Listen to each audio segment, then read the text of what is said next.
Magandang gabi, Pilipinas! Narito na naman ang isang kabanata ng Konsultahan ng Bayan na maghahatid sa inyo ng mga impormasyong pangkalusugan na inyong kailangan. Makakasama natin sa kauna-unahang pagkakataon mula sa PhilHealth si Dr. Israel Ish Pargas. Welcome po sa show, Doc Ish. Salamat, Janice, at isang magandang gabi sa ating mga taga-subaybay. So, ano po yung ina-expect niyo, Doc, sa ating show? Well, ina-expect ko na magiging mabait ang mga crew. Si Direk. Mabait naman po sila. Si Direk, at syempre ikaw, tutulungan mo ako Of para course. mas maging maayos yung programa. Opo. Kaya naman kung na-miss ninyo sina Doc Eric at Doc Lyndon, huwag malungkot dahil narito si Doc Ish para maghatid ng mga impormasyong pangkalusugan. Tumutok dahil ang ilan ninyong mga katanungan bibigyan ng kasagutan sa ilang saglit lamang. Ako pong muli si Dr. Israel Pargas. At ako naman ang inyong athlete nurse, Janice Lagman. Tara na! Simulan na! Kumonsulta na! Dahil dito, laging The Doctor is in!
Mr. at Mrs.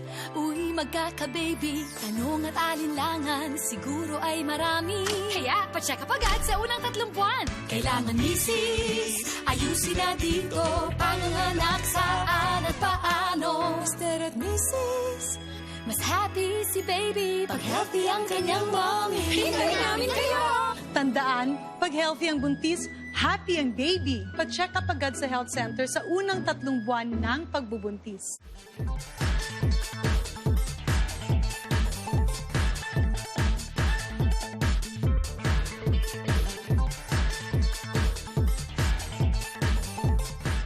Nagbabalik po tayo muli sa The Doctor is In. Sa huling linggo ng Hulyo magaganap ang National Diabetes Awareness Week. Panoorin po natin ang ilang impormasyon tungkol sa diabetes sa munting handog na ito. Ang diabetes mellitus o mas kilala bilang diabetes ay isang metabolic disease kung saan mataas ang glucose content o blood sugar sa dugo ng isang tao. Ang mga tao na mayroong diabetes ay makakaranas ng madalas na pag-ihi, madalas na pagkauhaw at madalas na pagkagutom, pagbabago sa timbang, pagod, erectile dysfunction, mga sugat na hindi naghihilom at kung minsan ay paglabo ng paningin. Kadalasan ay habang buhay na ang epekto ng diabetes sa tao. Ibig sabihin, habang buhay din nagamutan para sa mga tao na mayroon ito. Kaya naman isinusulong ng Kagawaran ng Kalusugan ang kampanya upang maiwasan ang diabetes. Sa huling linggo ng buwan ng Hulyo, magaganap ang National Diabetes Awareness Week. Kaakibat nito ang pagpapalaganap ng kaalaman tungkol sa karamdaman at unveiling ng ilang pag-aaral tungkol sa sakit. So in the recent years, nagkaroon ng pag-aaral na ang mga gamot na katulad nitong makabagong gamot sa diabetes na nagpapababa ng asukal ay may parang side effect sa puso. It caused what they call an increase in heart failure. And this study, yung tinatawag na TICOS, na makes us kampante that we can use this drug na kaunti lang ang side effect. You have to follow a diet that is good in terms of maintenance of sugar. And most of the time we teach the patients to follow the plate method. So like half the plate should be with vegetables and fruits, 1/4 of the plate which is supposed to be represented by carbohydrates or rice, and then the other 1/4 is supposed to be the protein, which is either fish, chicken, pork, or beef. The medications are effective if you follow your diet, okay? So if you look at the overall control of a patient's diabetes, 70% is with the diet. Kaya para sa aming mga taga-subaybay, huwag kalilimutan. Ang disiplina sa pagkain at isang active na lifestyle ang susi para makaiwas sa diabetes. Isang masaya at healthy lifestyle ang siyang makapagliligtas sa iyo mula sa iba't ibang komplikasyon at habang buhay na gamutan. So yan, Doc, dapat maging maingat o conscious tayo sa mga kinakain natin para na rin maiwasan natin ang komplikasyon ng diabetes. Oo, Janice. Pero syempre, kinakailangan din po natin ang magkaroon ng sapat na ehersisyo, no? So, tamang-tama ka, lifestyle modification, healthy lifestyle. Tama, healthy lifestyle talaga. Ngayong gabi, dumayo naman tayo sa Mindanao at bisitahin na ang Davao Regional Hospital. Tukuyin ang kanilang equipments at programs at alamin kung bakit maaring sabihin na ganyan dapat ang ospital. Sa probinsya ng Davao del Norte, matatagpuan ang isa sa mga pinakamagandang ospital sa buong bansa. Ito ang Davao Regional Hospital. Well, itong hospital ito started way back in 1969 as a 50-bed capacity national hospital and finally converted into a 150 way back in 1975 and 84 I think to about 200 by administrative order. Well, as far as the 200-bed capacity, overwhelmed kami talaga because kami, 200 bed ang aming capacity beds, no? But we are admitting 400 a day. We are admitting 134 cases a year. Sa pagdaan ng taon, malaki ang naging improvement ng ospital. Sa katunayan, isa ito sa mga ospital sa bansa na may pinakamalaking improvement. Dati walang training program. Ngayon, we have 7-8 major departments na may training program. Dati ang aming earning noon napakaliit. Ngayon, we are practically beyond 400 million a year. Then we have also manpower from 132 to 600 now. The equipments and infrastructures actually lumaki ng lumaki, no? A low-lying pavilion to a 2-story building. And the infrastructure, we have basically all the highly technical equipments from a simple X-ray to 4 CT scans. Kasama sa kanilang improvement ang pagkakaroon ng ospital ng napakaraming modernong gamit na makakatulong sa kanilang serbisyo. So we have 4 X-rays, we have 2 portables and 1 fixed X-rays. We have 4 CT scans, and we have also the MRI available now, and I think dito sa lugar nito kami lang ang merong MRI. So we have also the linear accelerator sa buong Mindanao, sa Department of Health. Kami lang din mayroon doon. It's 3 years operational now. It has served a lot of our cancer patients from different parts of Mindanao. So aside from that, we have mammography for the breast screening and at the same time brachytherapy for our cavitary treatment. Available lahat nandito. At sa improvement ng facilities, marami ding services ang maaaring i-offer sa kanilang mga pasyente. We can do kidney transplants. Outside Metro Manila, we are number 1 in terms of the number of cases operated ng kidney. We are doing also laparoscopic surgeries, and we have the best ICU here for all our patients from pediatric to surgery and medicine. Dahil patuloy ang efforts ng ospital para sa improvement ng kanilang facility, seryoso ang ospital pagdating sa patient feedback. We have a protocol. We call this a PAC. Any complaints, every Monday, consolidate lahat namin yan through the supervising nurses. Na kung may mga complaint, ilagay dyan, discuss it, and address them. At syempre, ilang parangal na din ang kanilang tinanggap bilang pagkilala sa kanilang serbisyo. Ang hospital is a multi-awarded hospital. We are recipients of Pag-asa Award of the Civil Service and the HOMIS Award. We have also we are recipient of the award by UNICEF. It's a breastfeeding. We are also I am a Lincoln Bayan Award of the Civil Service, and we hope that Davao Regional Hospital, and soon to become the Davao Regional Hospital and Medical Center, can offer more in the years to come. We hope that the challenges, the years to come, will be like ours before. Sa magandang pamunuan at di matitinag na determinasyon, patuloy ang improvements ng Davao Regional Hospital. Nawa ay magsilbi silang ehemplo sa iba pang ospital upang mag-improve ang mga serbisyo. Tunay na maaaring masabi na ganyan dapat ang ospital. Ang ganda ng hospital, Janice, no? Alam mo ba na ang Davao Regional Hospital ay contracted hospital yan ng PhilHealth para sa kidney transplantation. Alam mo naman, ang pagkakasakit sa bato, no, is an end complication ng ating tinatawag na diabetes. So mabuti nga yun, kahit na malayo yung lugar, mayroong kidney transplant pa rin. Opo, at dito at least magagawa at masaserbisyohan ng ating mga miyembro ng PhilHealth or kung hindi man, ang lahat ng mga kababayan natin na nangangailangan. Huwag po kayong aalis, muling magbabalik ang The Doctor is In.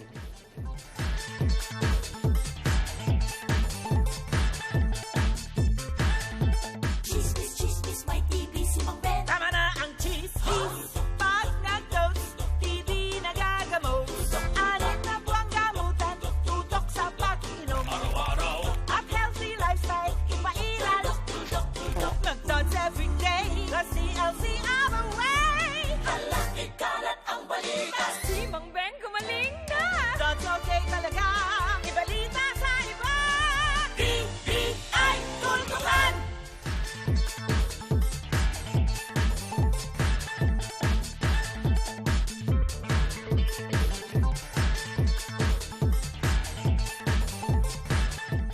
Welcome back to The Doctor is In.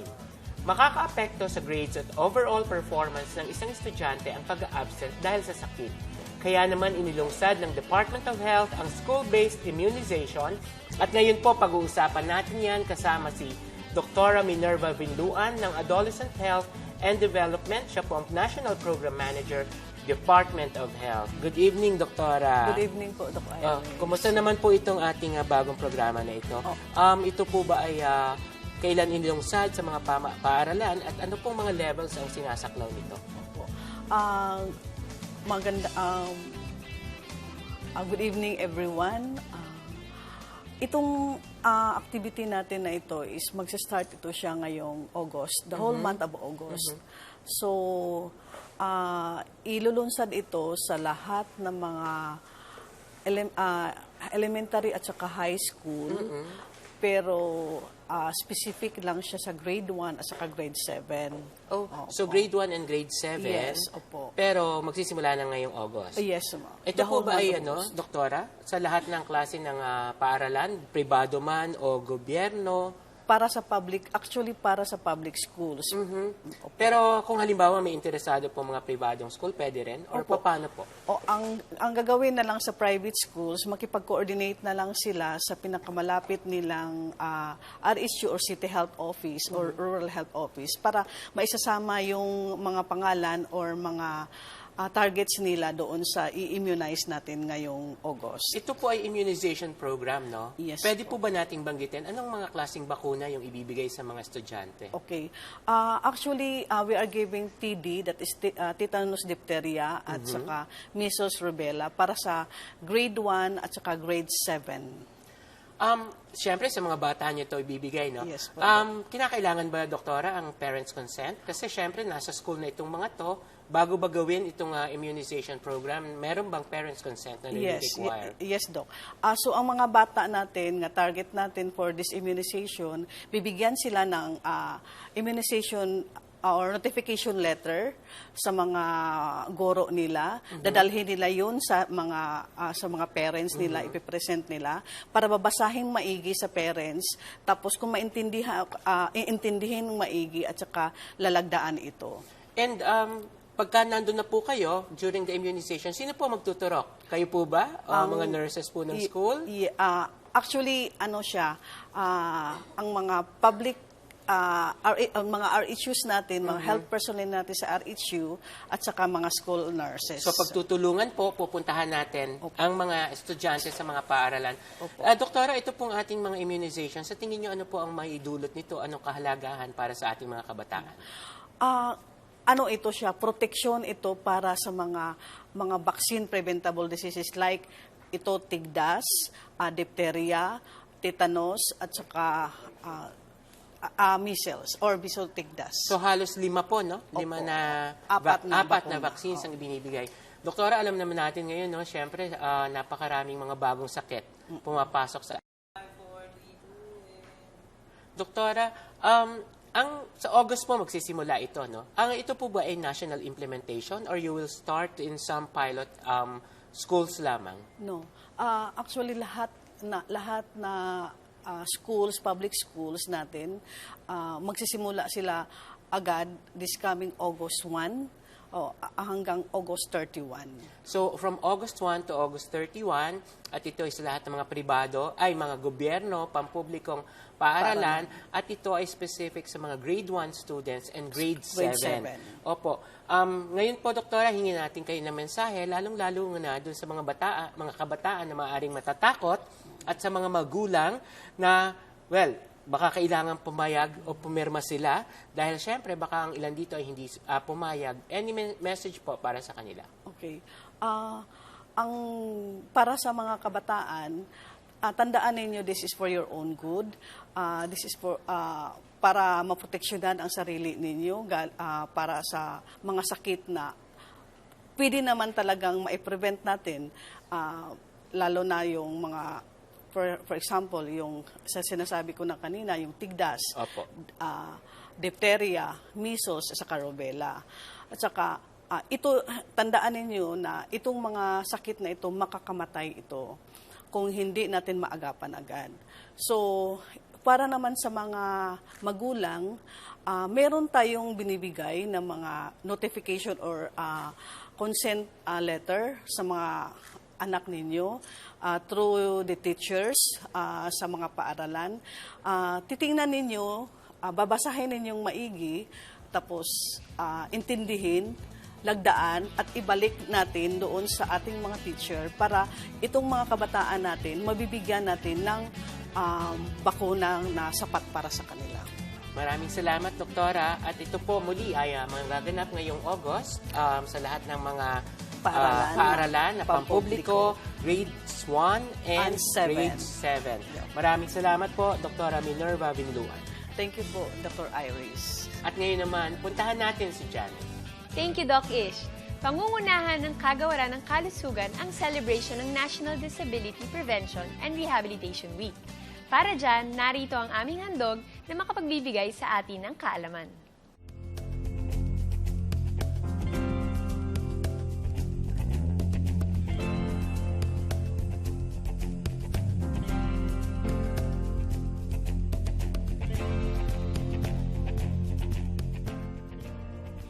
Ang mga kababayan nating may kapansanan ay isa sa mga marginalized sector ng ating lipunan na madalas na isasawalang bahala.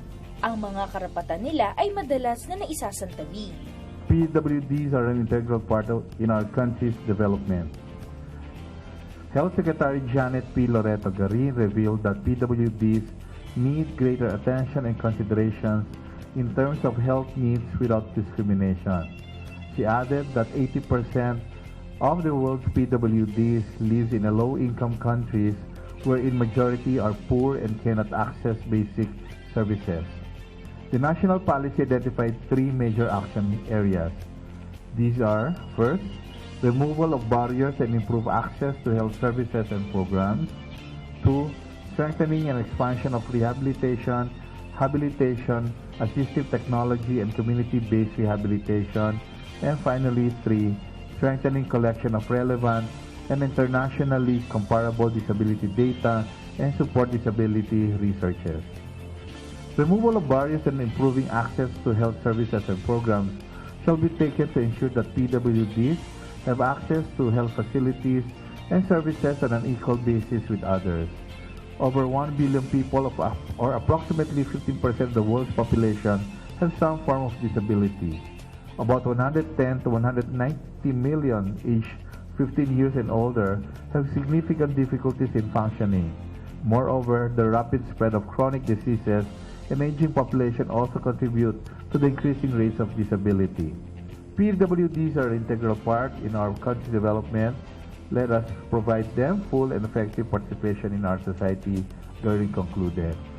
Kaya naman bilang pagdiriwang ng 37th National Disability Prevention and Rehabilitation Week, nagsagawa ang Kagawaran ng Kalusugan, katuwang ang National Council on Disability Affairs at Department of Social Welfare and Development ng activity na nagsusulong ng pagsuporta sa mga kababayan nating PWDs. At ang isa nga sa mga unang nakatikim niyan ay ang mga mag-aaral. Galing kami sa Soldier Hills Elementary School SPED Center located in Muntinlupa City. Mga kasama ko, mga deaf sila, so hindi sila nakakarinig.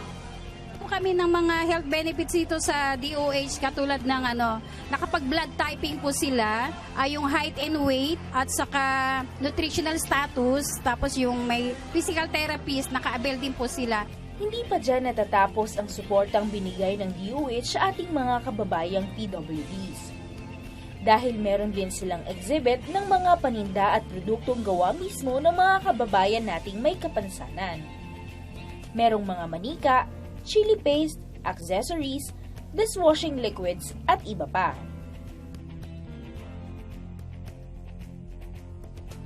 Nagpapakita lamang na bagamat mayroon silang kapansanan, kaya pa rin nilang maging produktibo at kapaki-pakinabang.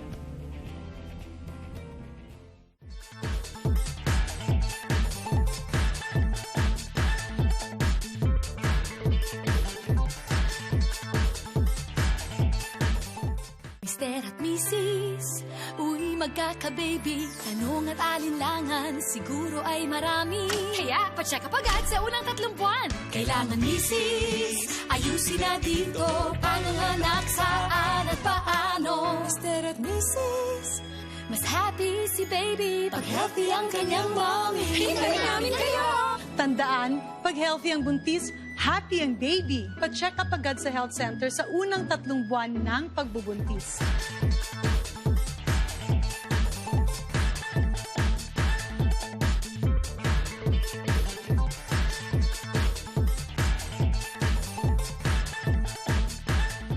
Muli na namang nagdaan ng isang informative at interesting na kabanata ng Konsultahan ng Bayan at natapos na ang unang episode ni Dr. Ish. So, Doc, kumusta naman ang inyong first episode? Okay naman. Kinabahan pero okay naman. Nag-enjoy po ba kayo? Nag-enjoy ako. Very supportive ikaw at syempre si Direk. Tama. Syempre. So, maraming salamat sa inyong pagpapaunlak sa amin, Doc Ish. And we hope you enjoy your time dito sa amin. At kung mayroon po kayong mga karagdagang katanungan o nais makipag-ugnayan hinggil sa paksa ngayon, tumawag lamang po kayo sa 651-7800, local 2829 o bumisita po kayo sa DOH website www.doh.gov.ph. Ako pong muli ang inyong lingkod, Dr. Israel Pargas ng PhilHealth. We would like to thank Ergo Contracts Philippines for our tables and chairs. Matatagpuan sila sa 2634 Rockefeller Street, Barangay San Isidro, Makati City. At maaari silang tawagan sa 843-1177 at bisitahin ang kanilang website www.ergocontracts.com. And I would like to thank guests for my dress and accessories. Ako naman ang inyong athlete nurse, Janice Lagman. Antabayanan ang susunod na edisyon ng programang ito na laging The Doctor is In.